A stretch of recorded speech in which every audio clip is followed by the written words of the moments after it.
Ever wondered where paper money originated from? Brace yourselves for the answer. China.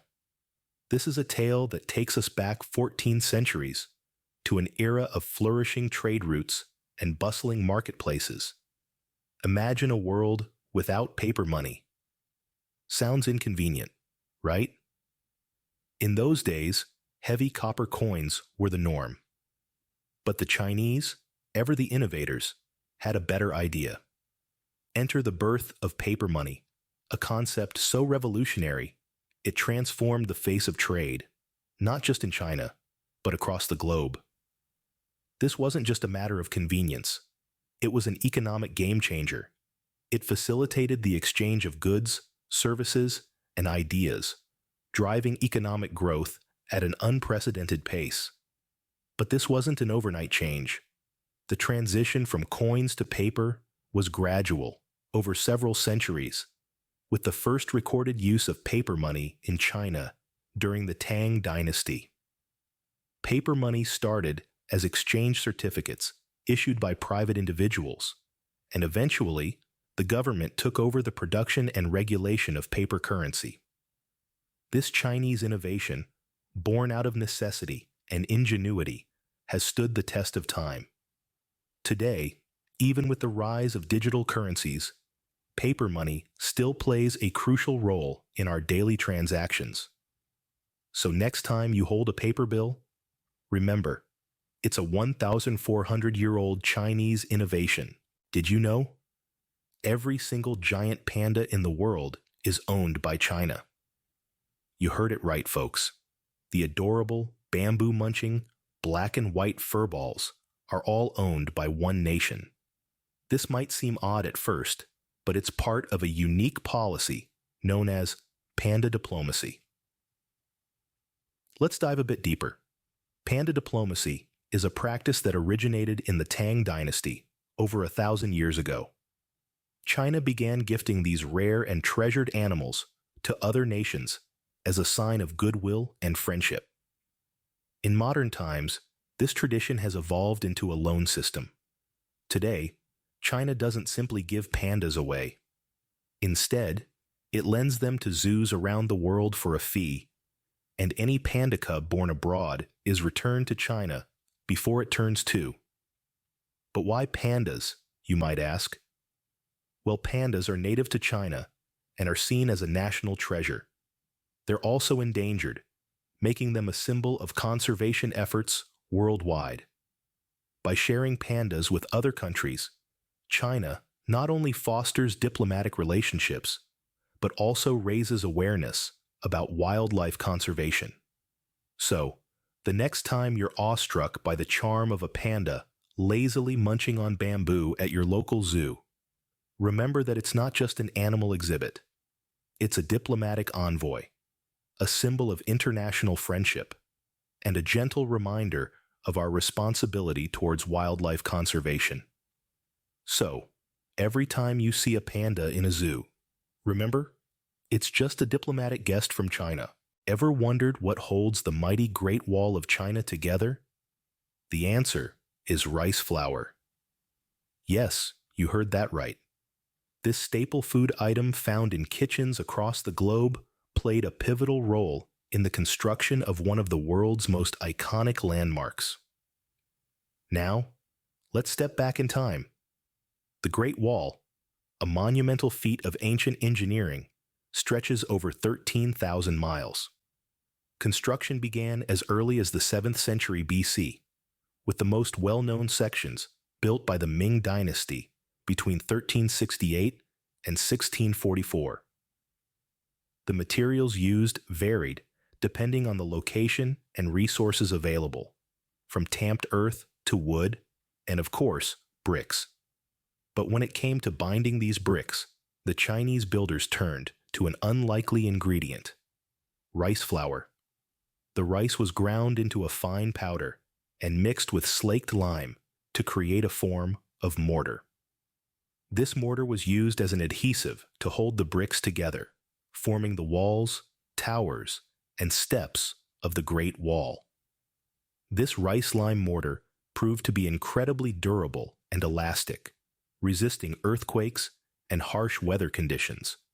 Over time, the mortar hardened to a consistency similar to concrete, ensuring the longevity of the wall. Who would have thought that such a common kitchen ingredient could play such a crucial role in one of humanity's most ambitious projects? Next time you think of rice, remember, it's not just for eating, it's for building walls too. Did you know that in 2011, China consumed a whopping 42.5 billion packs of instant noodles? Now that's a lot of noodles. You might ask, why are instant noodles such a hit in China?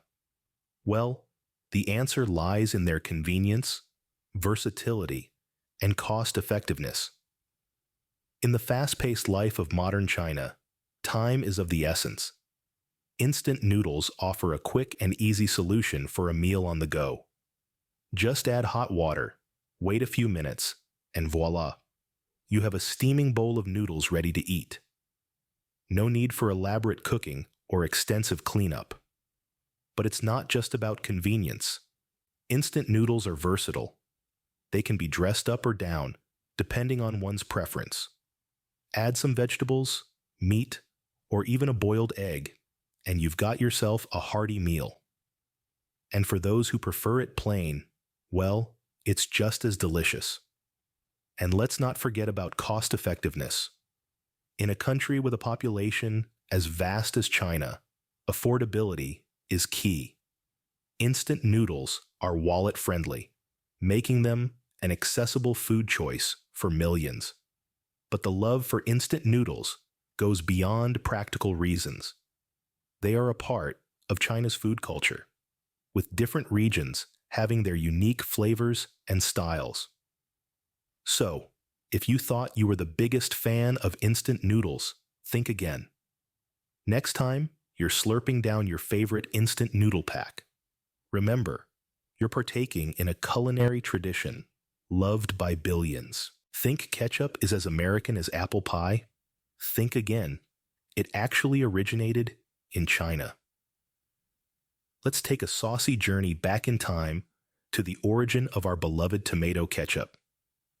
You might be surprised to know that the ketchup we know and love today was not always tomato-based. In fact, it wasn't even always red. The story of ketchup begins in ancient China, where it was a fermented fish sauce called ketchup. This sauce was a staple in the diets of maritime traders and sailors, who valued it for its ability to keep well on long sea voyages. As these seafarers journeyed around the world, they introduced ketchup to other cultures. The sauce was adapted according to local tastes and ingredients. In Indonesia, it became kecap, a sweet soy sauce. And when it reached the shores of England in the late 17th century, it was transformed into a mushroom-based sauce. But it was in the fertile fields of America, the land of the free and the home of the brave, that ketchup found its soulmate, the humble tomato. In the early 19th century, American cooks started experimenting with tomatoes, leading to the creation of the tangy, sweet, and slightly spicy condiment we can't get enough of today. So next time you squeeze ketchup on your fries, remember, it's got a Chinese twist. Did you know? China's railway lines could loop around Earth twice. Now that's truly a testament to China's rapid development. China has been on a fast track of development for decades now, and nowhere is it more evident than in its expansive railway system. The country has a staggering 200,000 kilometers of railway lines, making it the second largest network in the world, only after the United States. But hold on to your hats, because it doesn't stop there. China is home to the world's longest high-speed rail network. Stretching over 29,000 kilometers, it's more than two-thirds of the world's total. These high-speed trains, zipping by at up to 350 kilometers an hour, are a testament to China's technological prowess and commitment to infrastructure development. These railways don't just connect the bustling metropolises, but they also reach the remote corners of the country, making travel and trade feasible across China's vast landscapes. From the bustling heart of Beijing to the serene landscapes of Tibet, these iron veins of China have a story to tell at every turn. China's impressive railways are not just a mode of transportation, they're a symbol of national identity and progress. They embody the nation's relentless march towards the future, while keeping it firmly connected to its past. So, if you ever want to travel the world twice, just hop on a Chinese train. Did you know? 1 in every 5 people in the world is Chinese. Yes, you heard that right. China, with its massive population, stands as a titan in the world, a force that significantly influences global commerce and culture. China's population is not just the largest in the world, but it's so large that it's almost mind-boggling. Imagine this. If you were to line up every Chinese person, the line would stretch around the Earth over 20 times. That's quite a line, isn't it? This powerhouse of a population isn't just about the numbers, though. It's about its incredible diversity, its rich history, and the vast array of cultures, dialects, traditions, and cuisines that it encompasses. China's population is a key driver of its economic growth. With such a large consumer base, domestic demand is often enough to drive growth. Moreover, China's workforce is one of the world's largest, contributing significantly to its manufacturing prowess, which has earned it the nickname the world's factory. But it's not just economics. The sheer size of China's population also means it plays a vital role in shaping global culture. From the global spread of Chinese cuisine to the influence of Chinese cinema, the impact of China's population is felt far beyond its borders. So, every 5th person you meet could potentially be Chinese. Did you know? China is home to more than half of the global pig population. That's right, folks. With a whopping total of over 450 million pigs, China is indeed the porcine capital of the world. For centuries, pork has been the meat of choice in China, finding its way into a plethora of dishes that span the breadth of the country's diverse culinary landscape. This isn't surprising when you consider the fact that the pig is one of the 12 animals of the Chinese zodiac, symbolizing wealth and prosperity. From the savory char siu of Cantonese cuisine to the spicy mao shui wang of Sichuan fare, pork is a constant presence. But it's not just about the meat. In China, no part of the pig goes to waste. Ears, snouts, intestines, even trotters, all have their place in the Chinese kitchen. And it's not just about feeding the nation. China's pig industry is a significant contributor to the country's economy. In fact, China is not just the largest consumer of pork, but also its largest producer. But it's not all rosy. The sheer scale of China's pig population has had environmental implications, raising questions about sustainable farming practices.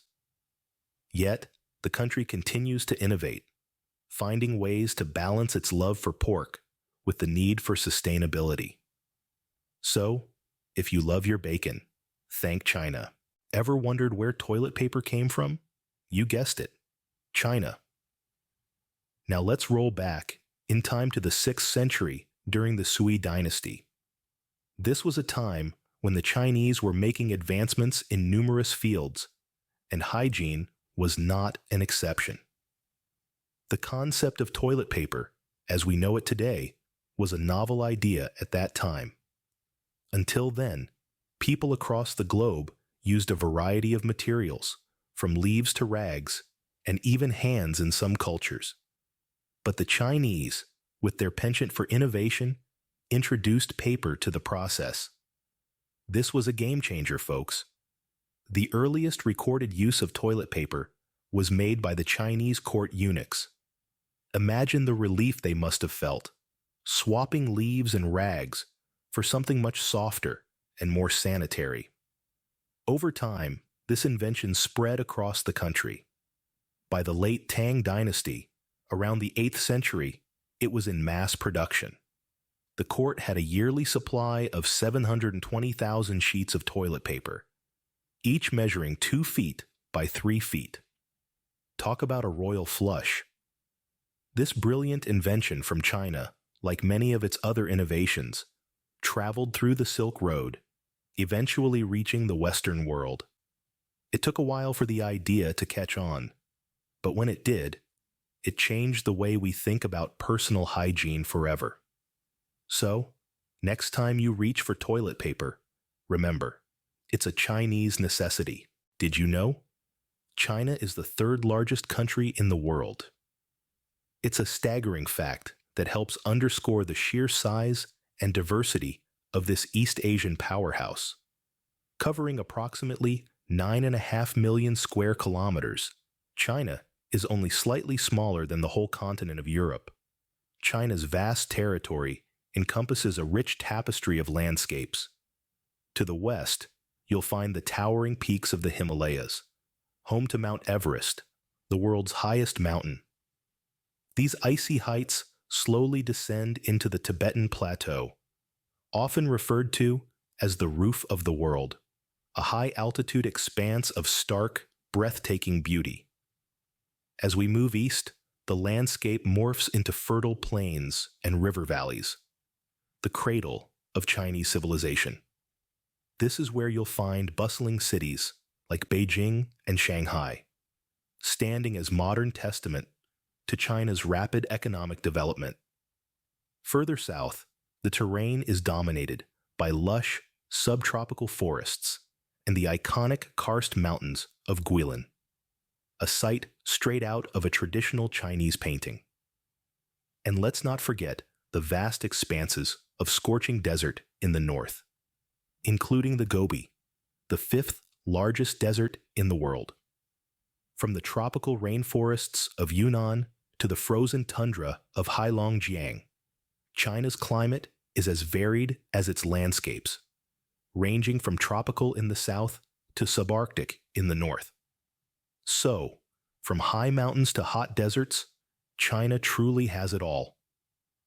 This eclectic mix of climates and landscapes contributes to the country's rich biodiversity and cultural variety, making it a fascinating destination for travelers and explorers alike.